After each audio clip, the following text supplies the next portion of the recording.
Welcome my dear students, I am doctor Vivek. एक बार फिर आपके सामने कुछ नए टॉपिक्स के साथ। लेकिन टॉपिक स्टार्ट करूं उसके पहले रोज की तरह एक बहुत अच्छा सा मैसेज खास आपके लिए।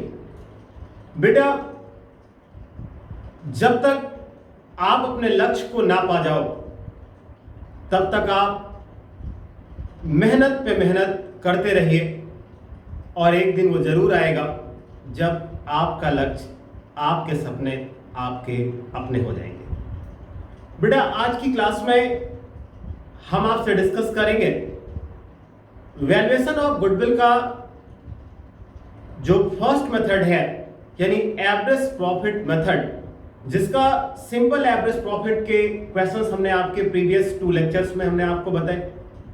अभी भी बेटा अगर कहीं डाउट होगा तो आप मुझे जरूर बताइए, कमेंट सेक्शन में लिखिए, हम पूरी तरीके से आपका हेल्प करेंगे।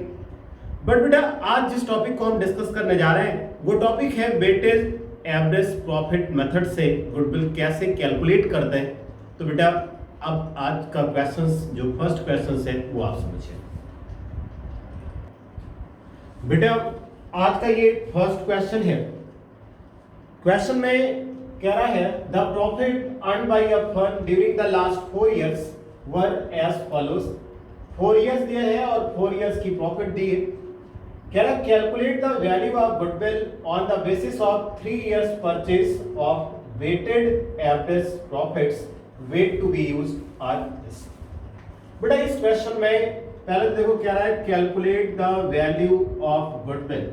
तो calculate the value of goodwill, previous lectures में भी हमने आपसे कहा था कि जब भी क्वेश्चंस आपसे कहता है calculate the value of goodwill, it means questions आपसे पूछ रहा है about the firm's goodwill, means whole goodwill, यानी ये जो गुडविल आपको कैलकुलेट करके मिलती है वो गुडविल किसी इंडिविजुअल पार्टनर की नहीं होती, वो गुडविल फर्म की होती है।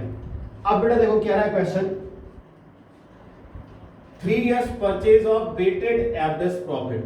बेटा पहले मैं थ्योरी आपसे थोड़ा डिक्टेट कर लूं, पहले भी बताया था, आज फिर से बता रहा हूं आप। बेटा, वेटेड एवरेज प्रॉफिट मेथड्स का यूज हम उस कंडीशन में करते हैं जब प्रॉफिट्स में ट्रेंड्स होता है, मींस प्रॉफिट या तो इंक्रीजिंग ऑर्डर में होती है या तो प्रॉफिट डिक्रीजिंग ऑर्डर में होती है। तो क्वेश्चन में आप देख सकते हो प्रॉफिट इंक्रीजिंग ऑर्डर में।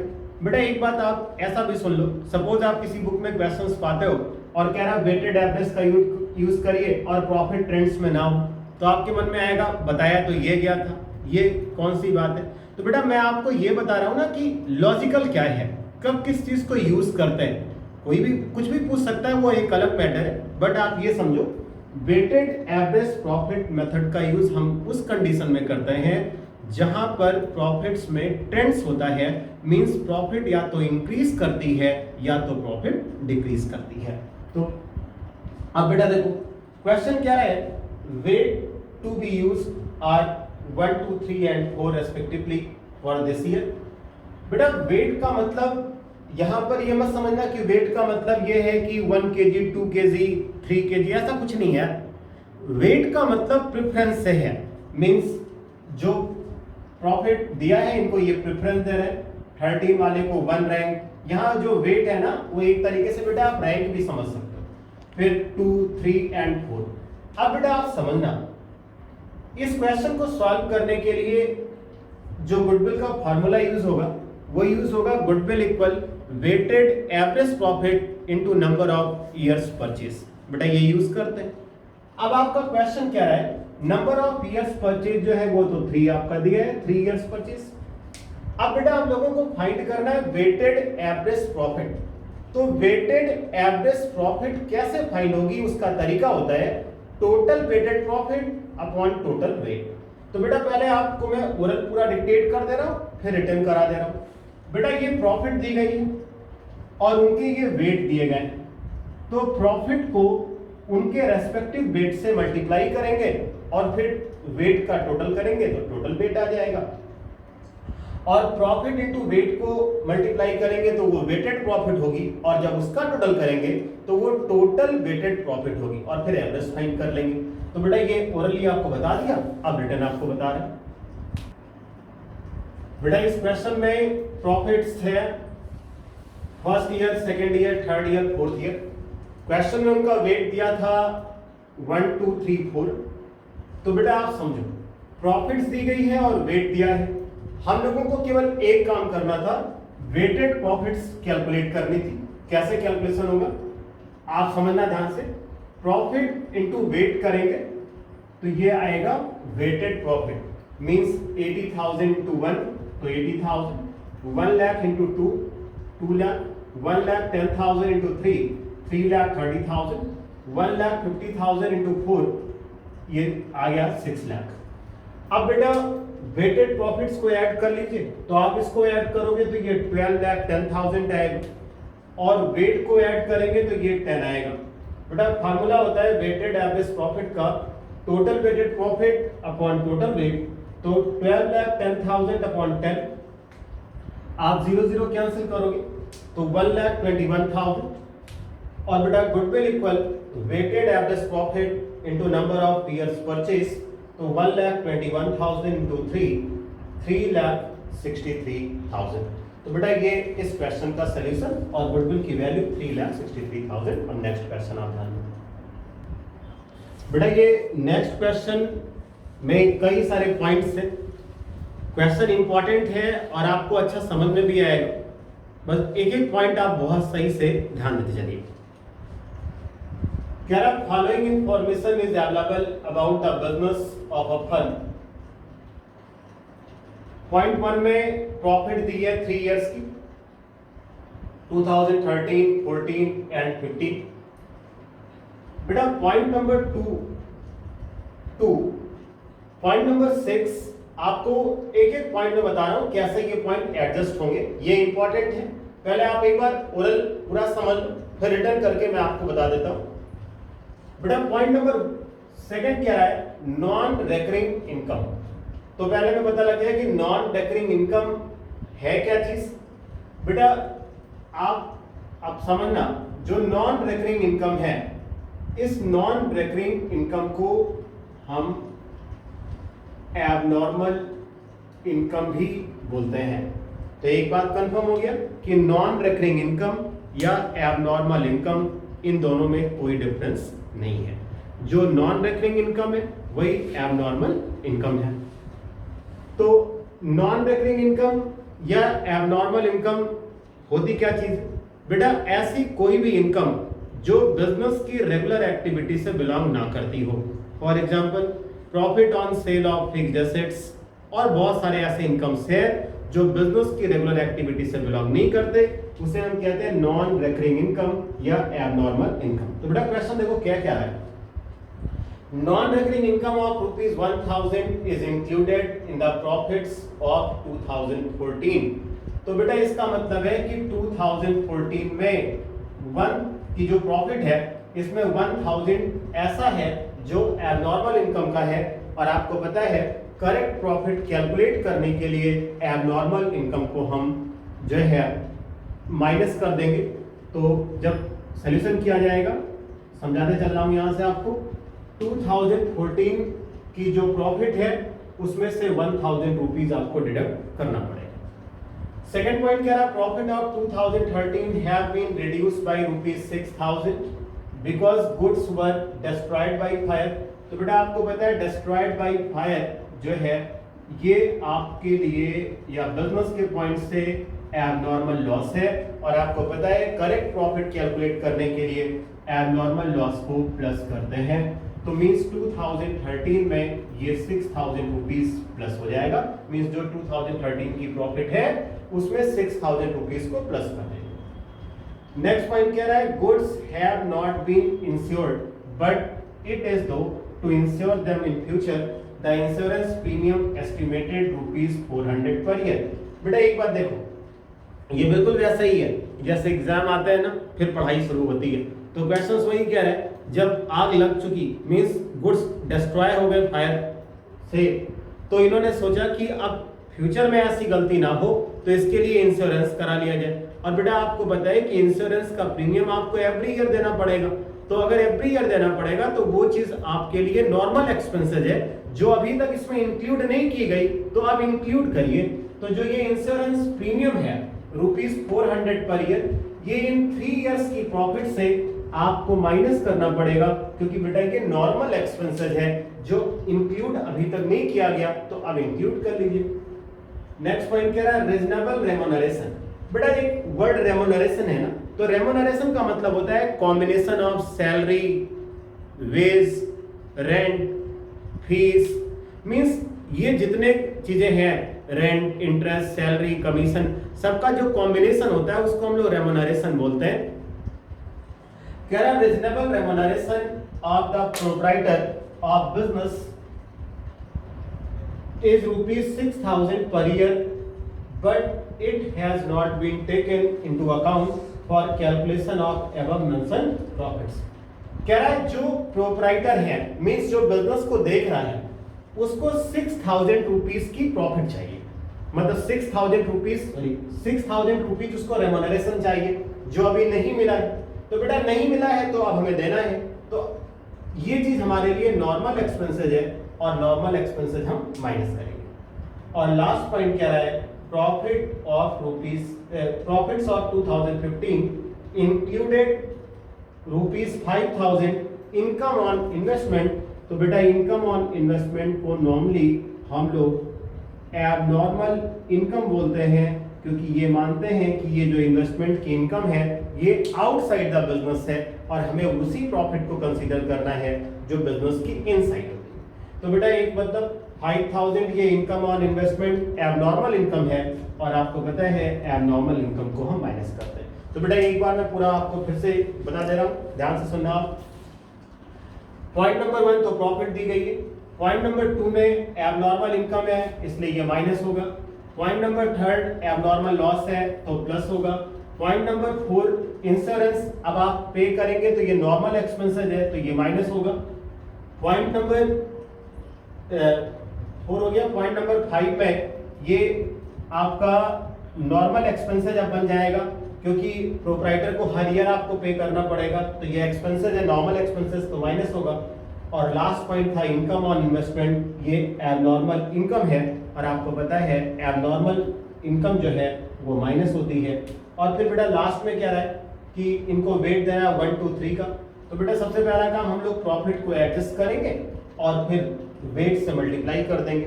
तो अब इसका सोल्यूशन आप समझिए। बेटा जो क्वेश्चन अभी आपको हमने डिक्टेट किया उसका ये सोल्यूशन है, एक बार फिर मैं डिक्टेट कर रहा हूं, लेकिन मैं फिर से आपसे कह रहा हूं बेटा अगर नहीं समझ में आएगा तो आप कमेंट सेक्शन में जरूर लिखिए, जिससे कि हम आपके प्रॉब्लम्स को सॉल्व कर सकें। बेटा इस टॉपिक को बहुत सही से समझना आप।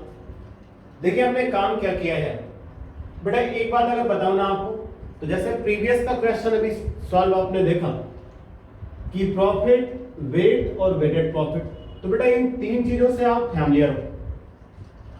ये जो हमने एडजस्टमेंट्स किए हैं इसको आप वर्किंग नोट में अलग से कहीं भी कर सकते हो, जरूरी नहीं कि आप ऐसे ही शो करो, बस हाँ एडजस्ट होना चाहिए। बेटा ईयर दिया है 2013, 14 एंड 15 का प्रॉफिट्स आपको दी थी। एडजस्टमेंट्स को एक बार बेटा आप फिर से सुनना। क्वेश्चन में 6,000 रुपीज का एबनॉर्मल लॉस था इसलिए ये प्लस हुआ। क्वेश्चन में 1,000 रुपीज की एबनॉर्मल इनकम थी 14 के लिए, इसलिए ये माइनस किया गया। और एक इनकम ऑन इन्वेस्टमेंट था जो एबनॉर्मल इनकम है 2015 की, वो भी इसलिए यहाँ पे माइनस कर दी गई। ये एबनॉर्मल वाले केस हो गए। बेटा ये 400 और 6,000 को मैं आपको एक बार फिर से डिक्टेट कर रहा हूँ। बेटा ये 400 वो अमाउंट है जो आप इंश्योरेंस प्रीमियम का पे करेंगे, तो एवरी ईयर आपको पे करना पड़ेगा। तो बेटा ये नॉर्मल एक्सपेंसेस है, बिजनेस से रिलेट करता हुआ एक्सपेंसेस है, इसलिए हर ईयर से माइनस हुआ। लाइक दिस रेम्यूनरेशन जो पार्टनर्स को पे करना है, मींस पार्टनर्स जो काम कर रहे हैं उनको काम के बदले जो चीज दी जानी है, तो बेटा ये 6,000 रुपीज जो उनको रेम्यूनरेशन पे किया जाएगा, ये रेम्यूनरेशन की जो अमाउंट है ये अमाउंट माइनस की गई है क्योंकि ये नॉर्मल एक्सपेंसेस है। अब बेटा हमने एडजस्ट कर दिया, मींस इस तरीके से यहां से स्टार्ट किया और यहां तक का आप ऐड कर लो, लेस कर लो, 39,600 आएगा। लाइक दिस ये 42,600 और थर्ड ईयर का बेटा 48,600। तो बेटा मेन हम लोगों को ये एडजस्टेड प्रॉफिट या मेंटेनेबल प्रॉफिट या एक्चुअल प्रॉफिट या नॉर्मल प्रॉफिट का काम, ये प्रॉफिट है, ये वेट है, प्रॉफिट को वेट से मल्टीप्लाई करेंगे, वेटेड प्रॉफिट आएगा। वेटेड प्रॉफिट को ऐड कर लिया तो ये टोटल वेटेड प्रॉफिट है, और वेट को ऐड किया तो ये टोटल वेट है। तो total weighted profit upon total weight जब आप कैंसिल करोगे तो ये आएगा 45,100, और फिर गुडविल का फार्मूला होगा weighted average profit into number of years purchase. तो बेटा 45,100 इंटू 2 ये आएगा 90,200। तो इस क्वेश्चन में जो गुडविल थी फर्म की वो आई 90,200।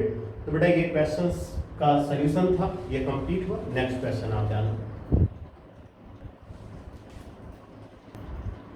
बेटा ये question weighted average profit method का ही है, बट समथिंग न्यू है। मींस आपको और अच्छे से समझने की जरूरत है अपनी नॉलेज को इनहांस करने के लिए, इसलिए बेटा इस क्वेश्चन को बहुत सही से आप समझना। Calculate the value of goodwill on the basis of 3 years purchase of the weighted average profit of last 5 years, ये दिया है। बेटा इसका सेंस ये हुआ कि क्वेश्चन में नीड है वेटेड एवरेज प्रॉफिट्स की, और नंबर ऑफ ईयर्स परचेज आपको 3 दिया है। बेटा ये 5 years की प्रॉफिट दी गई है, लॉस है, जो भी है। अब बेटा एक एक पॉइंट हम कंफर्म करते चले कैसे क्या एडजस्टमेंट होना है, क्योंकि बेटा एडजस्टमेंट ही इंपॉर्टेंट है। और मैं एक बात अभी पढ़ा नहीं हूं, मैं आपको पहले बता दूं, जो ये एडिशनल के 2 एडजस्टमेंट है ये फर्स्ट टाइम आपको मिल रहा है और बहुत ही इंपॉर्टेंट है, इसलिए बेटा बहुत सही से समझना। पहले ये 2 एडजस्टमेंट्स छोटे छोटे हैं, इनको यहीं हटा लिया जाए। बेटा क्या है, आफ्टर कंसीडरिंग एबनॉर्मल लॉस ₹10, और आपको पता है कि एबनॉर्मल लॉस की फिगर प्लस होती है, क्योंकि करेक्ट प्रॉफिट अगर कैलकुलेट करना है तो जितनी एबनॉर्मल या नॉन रेकरिंग थिंग्स हैं उनको हटाना पड़ेगा। Abnormal gain of ₹40,000, abnormal gain को हम माइनस करते हैं, तो बेटा एबनॉर्मल लॉस प्लस होगा और एबनॉर्मल गेन माइनस होगा। तो ये 2 पॉइंट्स यहाँ के थे, ये तो खत्म हो गए। अब बेटा आप समझो पॉइंट नंबर 1, बहुत ध्यान देना बेटा इन दोनों पॉइंट्स को। पहले आपको ऐसे डिक्टेट कर दे रहा हूं, फिर इसका सॉल्यूशन करा देंगे, अच्छा समझ में आएगा। कह रहा है closing stock as on March 31, 2015 was over valued by ₹40,000। तो बेटा पहले इस पे तो हम आपको ये बता दें कि जो क्लोजिंग स्टॉक 31 March 2015 का है वो ओपनिंग स्टॉक बना होगा 1 April 2016 का। तो एक बात आप ये समझ लो कि इसका जो ट्रीटमेंट है वो 2 years में करना पड़ेगा, भले वो क्वेश्चन कह रहा है कि 1 year के लिए, बट बेटा आपको ये समझना है, आपको ये आता भी है कि जो इस ईयर का क्लोजिंग स्टॉक होता है वो नेक्स्ट यानी जो कमिंग ईयर है उसका ओपनिंग स्टॉक बनता है। तो 2015 का क्लोजिंग स्टॉक एडजस्ट होगा और 2016 का ओपनिंग स्टॉक। अब बेटा इसका एडजस्टमेंट्स कैसे करेंगे ये समझो। अगर आपको प्रीवियस की थोड़ी बहुत नॉलेज है तो मैं उसके बेस पे बता दे रहा हूं, और नहीं है तो भी कोई दिक्कत नहीं पड़ेगा, आप सीख जाओगे। बेटा आप ट्रेडिंग अकाउंट के क्रेडिट साइड में क्लोजिंग स्टॉक को लिखते थे, मींस वहां पर हम क्लोजिंग स्टॉक को एक इनकम ट्रीट करते हैं। अब क्वेश्चन देखो क्या कह रहे हैं, closing stock as on March 31, 2015 was over valued by 40,000। तो बेटा आप इसको ऐसे समझो, क्लोजिंग स्टॉक की वैल्यू ज्यादा थी तो आप इसको और इजी कर लो, मींस इनकम आपने ज्यादा शो कर दिया, मींस इनकम एक्सेस शो कर दिया, कह रहा ना ओवर वैल्यूएड। तो बेटा जब कोई चीज एक्सेस है तो उसको कम कर दो, मींस क्या करना है, माइनस करना है। तो आप ऐसे सुन लो, क्लोजिंग स्टॉक इनकम है और इनकम ज्यादा वैल्यूएड है, मींस ज्यादा लिख दी गई, तो करेक्ट करने के लिए कम करेंगे, मींस जो ये 80,000 की प्रॉफिट है इसमें से ये 40,000 रुपीज आप प्लस कर देंगे। सॉरी, कह रहा closing stock was over valued by 40,000, means income है और वो भी ज्यादा है तो कम करना है। तो बेटा ये 40,000 रुपीज इस 80,000 से माइनस करना है आपको। अब इसका इंपैक्ट 16 पे भी पड़ेगा, तो बेटा सीखने का अच्छा तरीका है, यहां पर आपने ट्रीटमेंट क्या किया, माइनस किया ना, तो नेक्स्ट ईयर में आप प्लस कर दो और कुछ नहीं सीखना है आपको इसमें। अब आपके मन में क्वेश्चन आता है प्लस क्यों कर दें, तो आप ऐसे समझो आज का क्लोजिंग स्टॉक, तो क्लोजिंग स्टॉक इनकम है, तो नेक्स्ट ईयर का क्या है ओपनिंग स्टॉक, तो ओपनिंग स्टॉक तो एक्सपेंसेस में आता है। तो बेटा आज इनकम ज्यादा है तो कल को एक्सपेंसेस ज्यादा है। तो बताने का मेरा मतलब आपसे सिर्फ इतना है, आप एक बार फिर से सुन लो कि closing stock was over valued, means income की वैल्यू ज्यादा है तो हमें कम करना पड़ेगा, और नेक्स्ट ईयर एक्सपेंसेस ज्यादा लिख दिया गया तो आपको उसे एडजस्ट करना पड़ेगा। तो बेटा इस 40,000 रुपीस को आप 2015 की प्रॉफिट में प्लस करेंगे, और बेटा इस 80,000 रुपीस को जो ये प्रॉफिट दी गई ना 2015 का 80,000, इस 80,000 रुपीस में आप इस 40,000 को माइनस कर दें और नेक्स्ट ईयर में इस वैल्यू को प्लस कर देंगे। अब बेटा सेकेंड पॉइंट आप ध्यान दो, repairs to machinery rupees 60,000 were wrongly debited to machinery account। बेटा जो प्रीवियस में इस टॉपिक का क्वेश्चन किया था ना उससे ये डिफरेंट है, कह रहा repairs to machinery 60,000 were wrongly debited to machinery account। कहने का मतलब क्या हुआ यहाँ पे, repairs to machinery क्वेश्चन कह रहा है repairs to machinery जो है वो इनका एक्सपेंसेस था, बट इनके अकाउंटेंट ने रॉन्गली इसे एक्सपेंसेस ना एज्यूम करके एसेट्स कर दिया है। तो बेटा गलती तो हो गई, अब गलती सही करना पड़ेगा। कौन किस ईयर से बिलोंग कर रहा है पहले ये देखा जाए। 1 जुलाई 2017 आपसे क्या रहा है बेटा, 1 जुलाई 2017 आपको पता है वो इस 2018 वाले सेशन में आएगा। उसका रीजन भी मैं आपको बता दूं, क्योंकि ये जो 17 है ना ये तो बेटा एंड हो गया ना 31 मार्च 2017 को, मींस ये जो 60,000 का रिलेशन है वो इस 17 वाले से नहीं है, इस 60,000 का रिलेशन 1 जुलाई से, और बेटा जुलाई का जो सेशन होगा वो इसी में आएगा। कैसे, 1 अप्रैल 2017 को स्टार्ट हुआ और 31 मार्च 2018 को एंड होगा, तो मींस ये 60,000 जो रुपीस का एडजस्टमेंट होगा वो इस ईयर से होगा। अब एडजस्ट कैसे करेंगे, बहुत सिंपल, आप ऐसे सुन लो आसान तरीके से। बेटा क्वेश्चन कह रहा है एक्सपेंसेस नहीं लिखा गया, कैसे पता लगा, क्योंकि वो तो क्या लिख दिया था, एसेट्स लिख दिया था।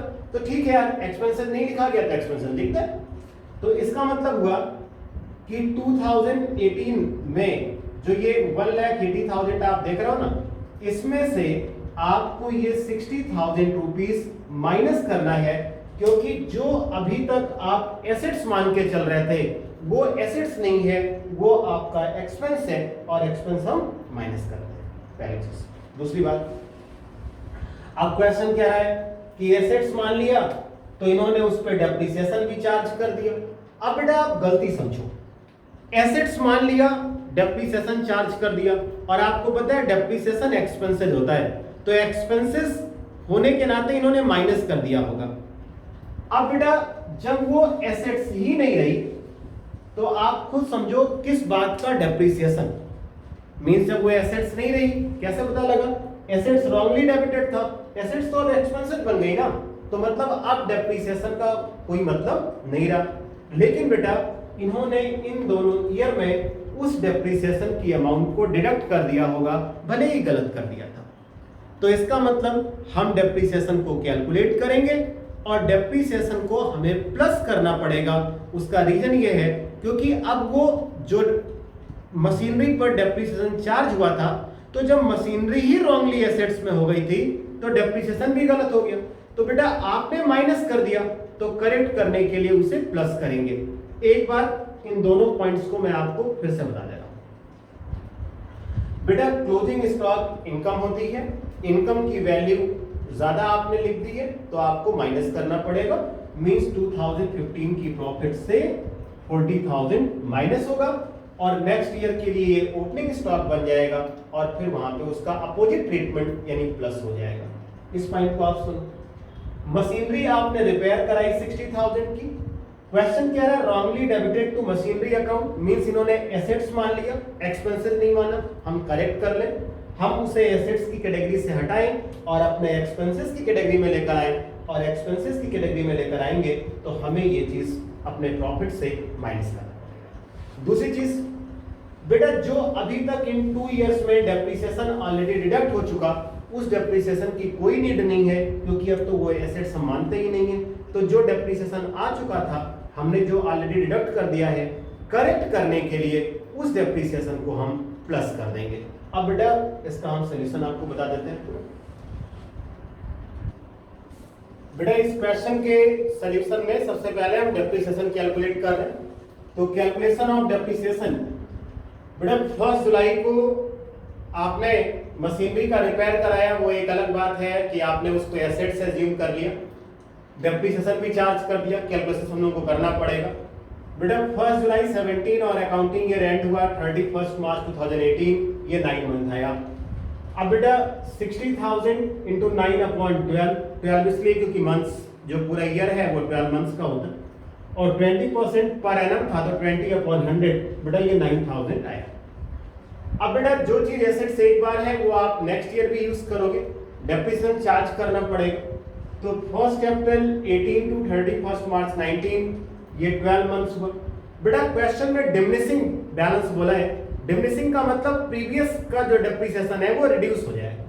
तो 60,000 माइनस 9,000, बेटा ये 51,000 आया, इंटू 12/12 लिखो या ना लिखो आपका मन, इंटू 20/100, ये 10,200 आया।